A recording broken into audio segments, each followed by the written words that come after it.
You're listening to Have the Nerve, a podcast by Spinal Cord Injuries Australia.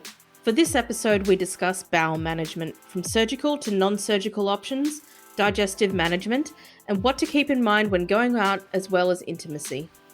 Hi, I'm Edwina. I'm one of the clinical nurse consultants working with Coloplast, and I actually cover New South Wales. Coloplast develops products and services for people who require urology and continence care. This is one of 2 episodes about continence care. We're releasing them at the same time, so you can feel free to listen to the episode that's most relevant to you, or listen to both. So I've been with Coloplast for about 2 years. Prior to that, I did nearly 20 years in intensive care and emergency medicine. An incredible privilege to be involved in such a private area of people's lives, because I guess the bladder and bowel really are a private thing that people don't tend to talk about, which is really a bit silly because we all have to do a wee and we all have to do poo, because that's how we survive and that's how our body gets rid of waste. It's a shame people actually don't talk about it more as being a bit of a normalised thing, but unfortunately people do shy away from it, and it's lovely that I actually have the privilege of being able to help people with something that can actually be quite debilitating. And that's why we're here today, to basically talk about all the things that are a bit awkward, frankly a little bit gross at times. But completely normal and completely necessary. Completely normal. Okay, so let's talk about how having a spinal cord injury or a neurological disability can affect the bowel. Is there anything we have to consider for people who have had, immediately have an injury and for later on during the injury? So probably really good to start off with what they call a neurogenic bowel, which is essentially when you have that loss of normal bowel function that you do when you have a spinal cord injury or something that causes a neurological problem like maybe MS or spina bifida. And basically what happens, it's a nerve problem. So almost very similar to your neurogenic bladder that we were talking about earlier is basically it damages the nerves that control the lower part of your body, the lower part of your colon and getting waste out. It basically makes that normal ability of being able to get rid of waste a little bit difficult. Can either cause constipation or bowel accidents or a little bit of both. When you immediately have a traumatic injury, for example, are there things that happen that are quite immediate to the actual trauma itself, and then things that might either progress as the years go by? So it's probably a little bit hard because spinal shock really occurs in that acute spinal cord injury stage and can last up to 3 months. So in that 3-month period, it's probably very hard to make a decision then as to what's going to happen long term and how your bowels are going to react.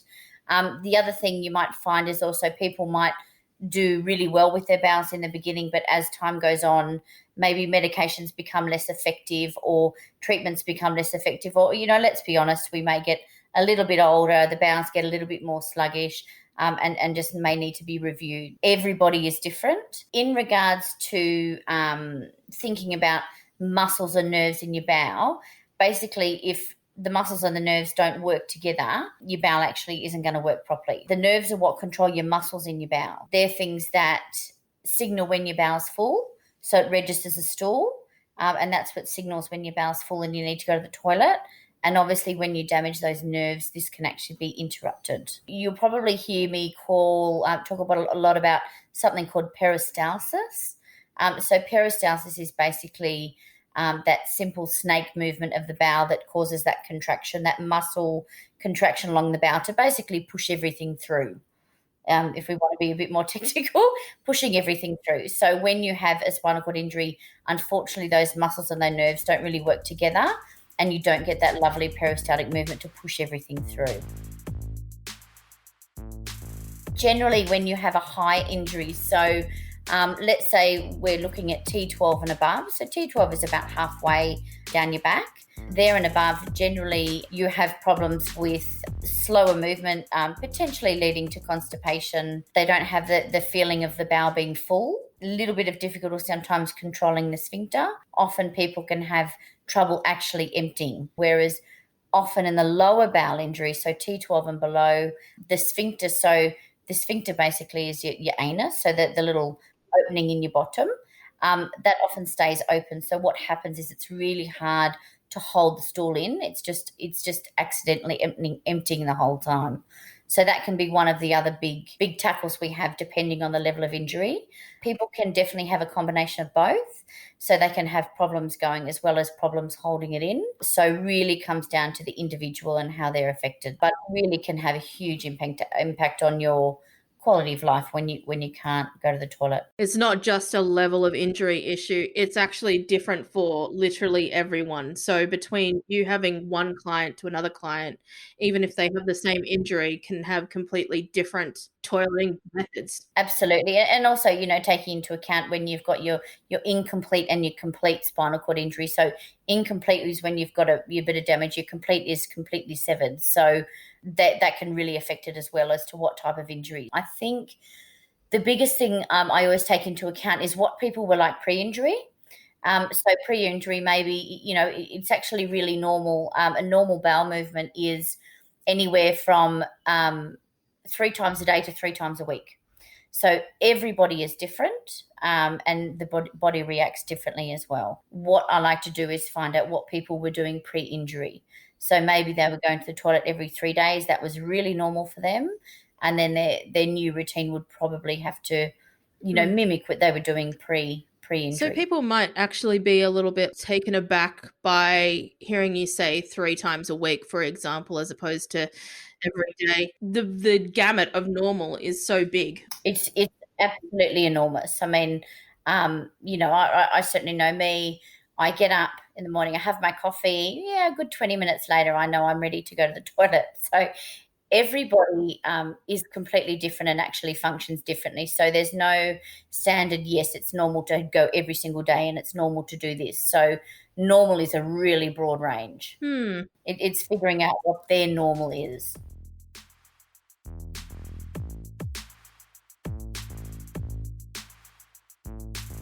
Yeah. People who may be able to do it independently may not be able to do it independently. For those who are unable to go to the bathroom independently, what are the surgical, non-surgical options that have been made available? People may not know about it or might be trying something and don't really know what else is out there. So what's out there at the moment? So generally, it's obviously really important that people are tied into maybe a spinal nurse or a spinal specialist that's helping them guide through this process as well. Definitely, I would say definitely start out with good diet and lifestyle, plenty of exercise, plenty of water, good fibre in your diet. Of course, that's always easier said than done. So those kinds of things you really have to start out with addressing first.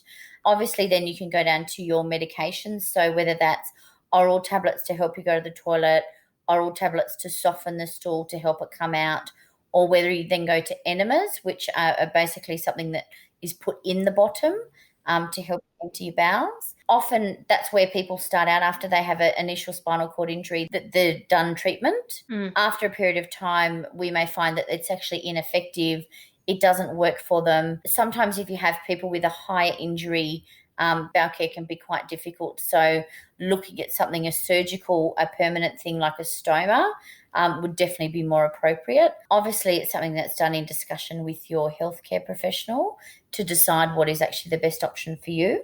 What we actually have at Coloplast is we have something that kind of sits in between those two. So basically, we've got peristine or transanal irrigation. So essentially what that is, it basically involves inserting a catheter into the bottom, inflating a balloon, which acts like a plug, popping in some lovely lukewarm tap water and over the toilet, obviously. And then you remove the catheter, the stool and the water comes out, and essentially you then empty that lower part of your bowel. So the theory is either every day or every second day. So often what we find is people aren't having accidents in between and people are staying continent. It's a really effective treatment. Something that people may not consider is that depending on the level of spinal cord injury, unlike the bladder-related issues that come along with this disability, bowel-related issues can mean that people can spend literal hours at the toilet. I think one of the biggest things I've seen in my job is people who are completely debilitated by and controlled by their bowels. So they spend 3, 4, 5 hours a day managing their bowels, trying to get them to work, because let's be honest, your bowels are, it's your body's waste product. Your body needs to get rid of it. It's waste. As much as we may not like to think about it, it's actually vital, and it's really important. So often something like Peristeen can just reduce the time that you're spending, and you're not spending all day thinking about trying to empty your bowels, spending hours on it, having accidents in between, maybe not being able to empty your bowels properly going out. I mean, there's nothing harder than maybe trying to maintain a job, maintain a social life, catch up with your friends, do all of those things that you really want to do to try and maintain your social aspects and your independence. That really is impacted heavily when your bowels aren't working properly. So the Peristeen, is that self-administered? Generally, yeah. So it can either be done by carers if they normally do your bowel care. A pretty good rule of thumb for me is if you can wipe your bottom, you can generally do Peristeen yourself. So you can generally do it independently. I think that's the biggest thing, is that we're trying to put people back in control of them saying, okay, 8:00 in the morning, this is when suits me. I'm going to have my bowel care done, and then I really don't have to think about this till 8:00 tomorrow. So typically, if you're doing this sort of bowel care, you've said that it actually takes time away from people essentially spending quite a lot of time in their day thinking about something that a lot of able-bodied people may not think about or whatever. How much less time does it actually mean for the user? Look, it's really individual, but most people can get up to under about half an hour. So essentially what you do is that you start the Peristeen. It can take 1 to 2 minutes to get the water in. And then we do recommend people sit on the toilet for 30 minutes after having the water in there, because that water does two things. One, it makes the stool nice and slippery and helps the stool come out. So washes it out. The other thing that water does is it stimulates peristalsis. Okay, this is this snake movement that I was talking about before.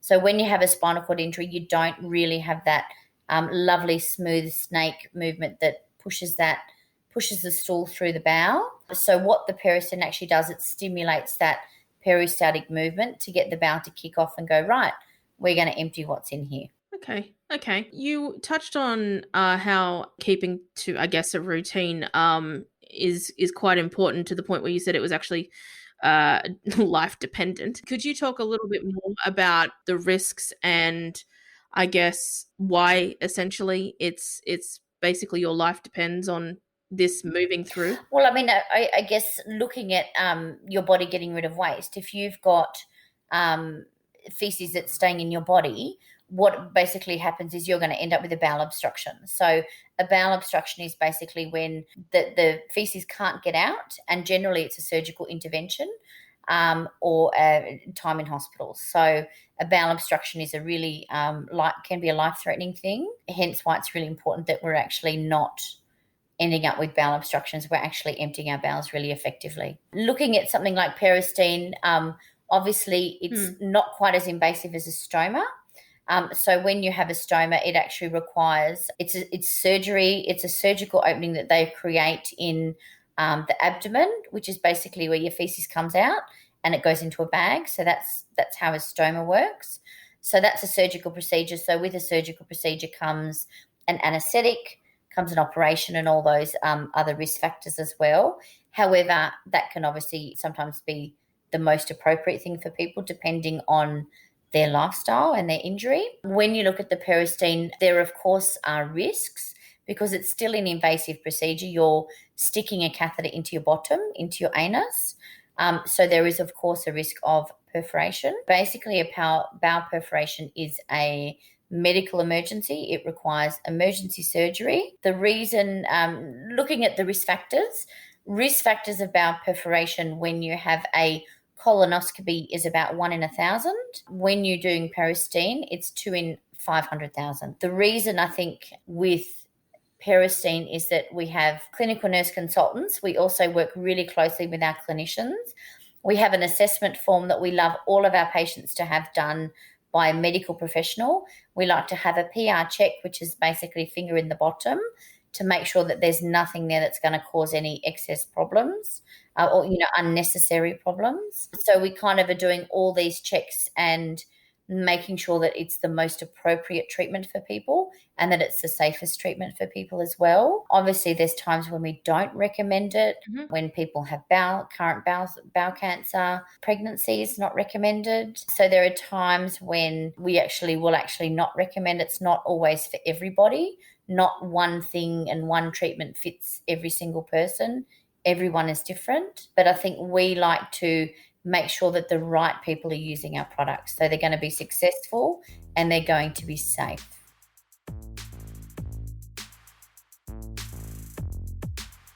In our last discussion about bladder management, we talked in great detail about urinary tract infections and the types of catheter use and bladder care. Is there anything that's similar for bowel management?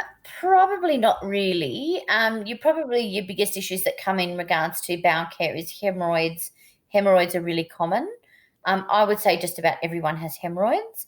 When they become a problem is when they get quite large, where they start to bleed regularly, and that's when you need to look at things like surgical intervention. Other than that, things like a prolapse can be a problem, especially with a spinal cord injury. So essentially what happens with a prolapse is that the bowel drops down. So it makes obviously emptying that bowel difficult because the colon gets blocked off and makes it very, very hard to empty. So when we're talking about things like moving like moving the food and moving the feces through the bowel, and the difficulty, some of it is also because people with spinal cord injuries or wheelchair users or whatever are not standing and moving intermittently like through the day, so that it's not really work in that respect. And you did touch on diet a little bit earlier. Would you like to talk a little bit more about the importance of diet for people with mobility issues who have bowel management issues? Absolutely. So I think it's really important that if you're having issues, definitely have a dietitian and have a dietitian involved. They're probably the best ones to give you individual advice. So highly recommend that. That's essentially what they do. That's their bread and butter. So they're the best ones to give advice. Generally what you need is basically you need to have a good form of stool. So something like fiber helps form that stool up a little bit to make it easier to pass through. Lots and lots of water. So obviously water is one of the things that helps move that stool through. And obviously in that last bit of bowel movement is when a lot of the water is actually taken out of the stool from the body. That's when it pulls all the nutrients and stuff out, and that forms the harder stool. So really important to have lots of, 1.5 litres to 2 litres of water a day is really important. Exercise is a little bit difficult, obviously, when you've got someone with a spinal cord injury, but just doing any kind of activity is great. Regular exercise. All the things that, people say. Good diet. Yeah. When people have quite intensive bowel management routines, or even not as intensive, and they might have a spinal cord injury but are able to still go to the bathroom, is there anything that people should steer clear from if they need to, like, even a more involved bowel management? So is there anything that you would recommend? Look, I think it's such an individual thing, and that's why I think it's really, really important to work closely with your healthcare professional as to what works best for you and what works best for your lifestyle. So that's a little bit of a hard one to answer because it is such an individualized thing.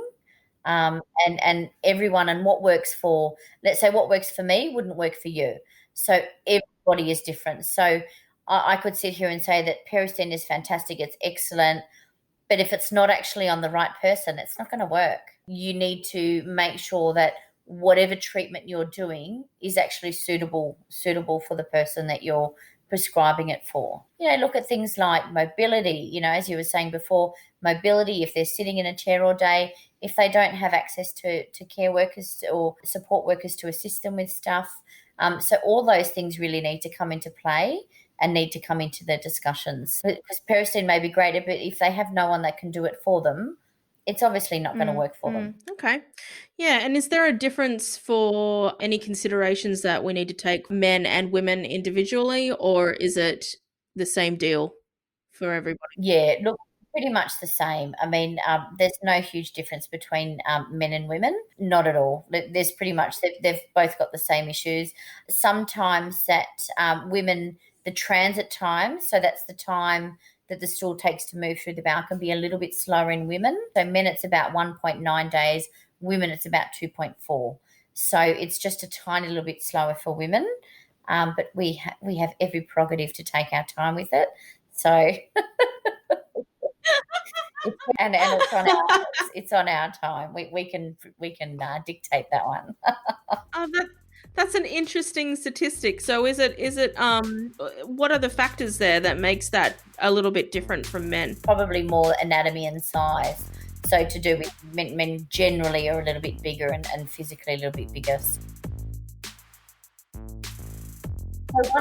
one of the really big ones that really good questions here that I was really big on was sex is a really big one. Doing something like peristeen, so doing your bowel care or doing something like peristeen, emptying your bowels before sex is really important because obviously when you do have sex there is that pressure that's put on your bowel. There's also a little product that we make called anal plugs, which are absolutely phenomenal little things. And what they basically do is it's almost like a tampon for your bum. So basically what you do is pop a bit of lubricant on it, pop it into your bottom, and what happens is that catches any leakage or anything. It's not going to hold in a whole stool. But if you've got someone wanting to have sex and just have that little bit of extra security, it's a really, really great product. And they're pretty inexpensive. That's a really good option just to give people that extra bit of confidence because obviously bowel care and spinal cord injury and sex can cause a lot of anxiety in people as well. I guess based on our other discussion that we had about bladder management and then this one, is there anywhere where you see sex and spontaneity? Would there still be? There's always an element of planning, I guess, when it comes to. Look, I think it does come down to planning. It often does come down to good planning. And I think with good planning, you're a little bit more at ease as well. So, yeah, but I guess the thing I love about peristeen is that you've got that predictability. So the idea is, let's say you do it 8 o'clock in the morning, you've done your bowel care at 8 o'clock in the morning, you know you're pretty safe till the next day or the day after. So then you actually know that, yeah, I'm empty and I'm pretty confident about doing it. But look, anything intimate really does come down to good planning.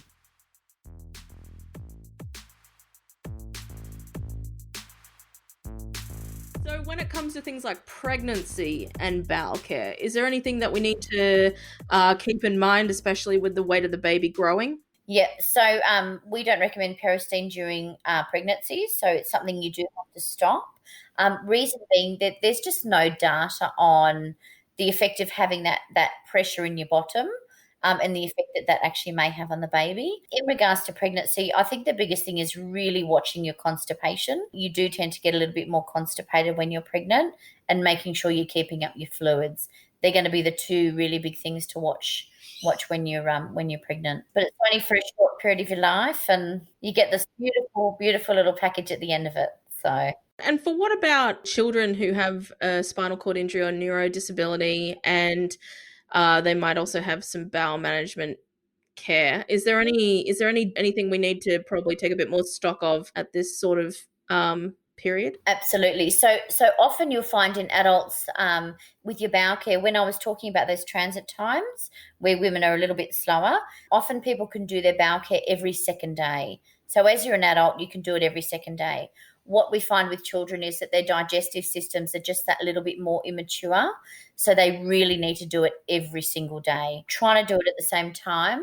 I mean, I think the thing I really love about my job is that I have children who have spina bifida who at age 9 are still going to school in nappies, going to mainstream school in nappies. They get teased, they're getting picked on, which unfortunately is something that happens at school. And it's really heartbreaking. But I had a child recently who started peristeen who is now doing a peristeen. She's wearing underpants and she's actually doing her catheters herself. And she actually rang me up to tell me that she's not picked on at school anymore and she's not called the smelly child. So to me, that is just exactly what I'm here for. I'm here to change people's lives and make a difference in people's lives. So I guess this is something that, I mean, we haven't really touched on confidence level, bladder management, bowel management, and confidence level. But for this one, bowel management. And for this girl, obviously, this was a huge downer confidence wise for her, which is incredibly heartbreaking for the formative years of, your life. And you don't even really know who you are yet. And you're trying to get used to all these other things as well. Yep. And you can have the exact same experience with confidence for an adult as well who may never have known. Absolutely. I mean that's the thing. I mean, it's just, I think until you really experience how debilitating these things can be, it's really hard to probably understand. But I'm guessing most of the people who do have a spinal cord injury or a neurogenic bowel kind of understand these things, and then they can be really challenging. Anything we can do to try and improve things, make things a little bit easier. But same as an adult, it's very hard to maintain a job when you're at a job in the middle of the day and you have to go home to change yourself. And those kinds of interruptions makes it very hard. And really what we want to do, especially is looking at the introduction of the NDIS, is we want people to be social and they want people to live their lives as normally as possible. I hate using that word. As close to normal as possible, because there really is no Their version of normal. Yes, absolutely. So I hate that word because there is no normal. There's a confidence for work. There's a confidence in socialization. If people are dating, for example, and they're going on dates, it all kind of falls under the umbrella of just wanting to be as independent as possible in whatever version of independence they are. So essentially, I always say I want people to be in control of their bowels as opposed to their bowels being in control of them. And that's ultimately what you want to achieve. Yeah, 100%. Just independence for everybody. Absolutely. Is there anything you would like to add? I've done all my questions.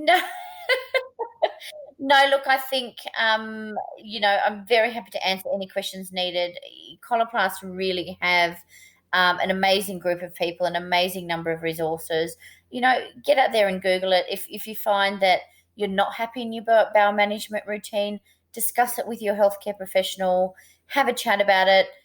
There is so many awesome Facebook groups out there that chat about different kinds of treatments and different things that work for other people.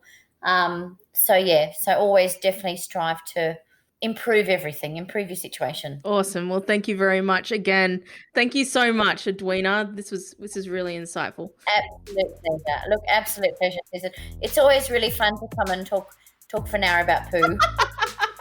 Hey, someone's got to do it. Hey, it has to be the both of us. You've been listening to Have the Nerve, a podcast by Spinal Cord Injuries Australia. If you would like to know more about what we've discussed in this episode, please check the show notes for details and visit scia.org.au for more information. As mentioned earlier, this podcast is one of 2 episodes about continence health. We would love to continue the conversation. If you have anything you would like to ask, drop us a comment on our forum at scia.org.au/forum or email us at community@scia.org.au. If you're listening to this on iTunes or Apple Podcasts, please consider giving us a 5-star review. Your review will help us get the word out there.